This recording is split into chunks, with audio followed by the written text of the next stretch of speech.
ദൈവനാമത്തിന് മഹത്വമുണ്ടാകട്ടെ. സദൃശവാക്യങ്ങൾ 3:13, 14, 15, 16 വാക്യങ്ങൾ.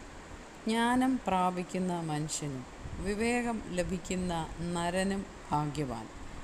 അതിൻ്റെ സമ്പാദനം വെള്ളിയുടെ സമ്പാദനത്തിലും അതിൻ്റെ ലാഭം തങ്കത്തിലും നല്ലത്.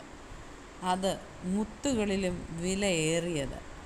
നിന്റെ മനോഹര വസ്തുക്കൾ ഒന്നും അതിന് തുല്യമാകയില്ല. അതിൻ്റെ വലം കൈയിൽ ദീർഘായുസ്സും ഇടം കൈയിൽ ധനവും മാനവും ഇരിക്കുന്നു. ഇന്നത്തെ ദിവസം ഈ വചനങ്ങളാൽ ദൈവം തമ്പുരാൻ നമ്മൾക്കിവിടെ ദാനമായി തന്ന സകലതിനെയും സമൃദ്ധമായി അനുഗ്രഹിച്ച് കാക്കുമാറാകട്ടെ എന്ന് ദൈവനാമത്തിൽ പ്രാർത്ഥിക്കുന്നു. ആമേൻ.